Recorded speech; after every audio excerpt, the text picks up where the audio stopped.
Hey friends, Zach here. Now in this video, I'm going to be talking a little bit about my fridge setup, which fridge I have, whether or not I like it, whether or not I'm satisfied with it, and I'm just going to run you guys through where it is inside of my truck and how effectively it has worked for me. Alright friends, well if this is your first time on my channel or your first time watching one of my videos, hey there, my name is Zach, and for the last few months I've been traveling the United States of America inside of this truck right here. In the back, I have built out a living space, a place for me to sleep, eat, and basically just live. So in this video, I'm going to go ahead and cover my fridge setup. So we'll go ahead and go back there and I'll start breaking things down for you. Before I get started here with the fridge, I want to thank Welding with the Homies for requesting this video and asking a question. If you guys have any questions, if you're curious about anything that I'm doing, anything that you see me doing, don't hesitate to ask it. There's a high probability that I'll get to it at some point in time. So let's get to the fridge. So at a first glance, when we're looking at the back here, you're not really going to be able to see my fridge. It's right there in the back corner. So I'm going to go ahead and show you how it pulls out, exactly why it is where it is, and why it's worked so well for me so far. So we'll make our way back here to where the fridge is. And the fridge stays right here underneath my bed in the back. And I have this little piece of wood here to act as a stop block. So it simply stays right there. And I'll give you an up close view here in a second. So I just remove that and the fridge simply pulls out like this.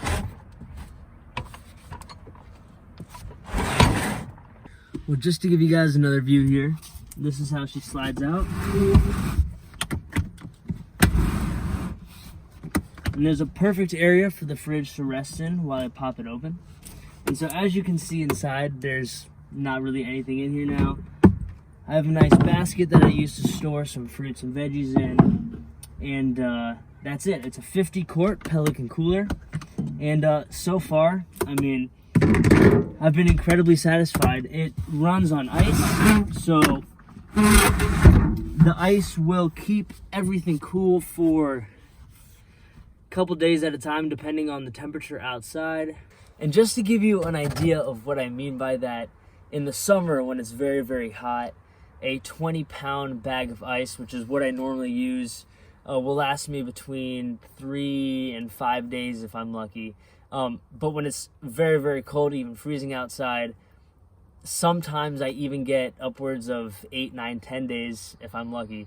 So you can see the difference just based off of the environment that I'm in. But for the most part, on average, you know, if it's in the 50s, 60s, 70s outside, I'll get 6 to 7 days of retention out of the ice to keep my goods cold. So in terms of satisfaction with the performance of the Pelican 50 quart, it's been fantastic. I have no complaints. I mean, at the end of the day, they're all pretty much the same.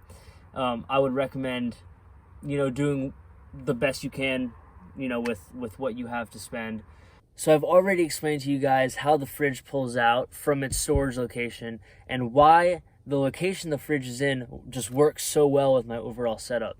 I've also shared with you my opinions on the fridge and my level of satisfaction with it.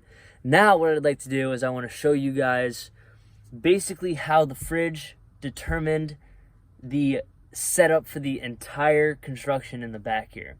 Now the biggest constraint I would say that I had with this entire project was the size of the fridge. And considering that it's pretty tall, I believe it's about 20.5 inches tall, I had to find an appropriate location to put it. So let me take a step back here and I'll show you guys a view from here so you can see exactly how tall it is. So from the ground here to the top, just below the mattress, is about 21 inches. And so that left perfect room for the fridge. Of course, that was intentional. So the fridge is in the back, and like I said, it basically determined where everything else was gonna go. If you're watching this video, another thing that I'm guessing that you've thought about is, should I go electric with my fridge? Now, if you're planning on living in your vehicle for a long, extended period of time, I would recommend it. I think it'd be worth it to spend the money on a nicer electric fridge and to set up the connections to make it work. Now, if you're somebody like me who simply doesn't know how long they're going to be traveling for, considering an electric setup is somewhat of commitment, I decided to go with the ice-powered or ice-cooled fridge. It seems like not as big of a risk, and I think that's probably why I did it. But like I said before, if you're planning on traveling for a while, I highly recommend going electric. All right, friends, well, that's going to wrap it up for this one. I hope I was able to answer a few questions for you. And if I didn't, please make sure to comment them in the comment section below. And like I said before, I'll do my best to get to them. So thank you guys for watching, and I'll see you on the next one.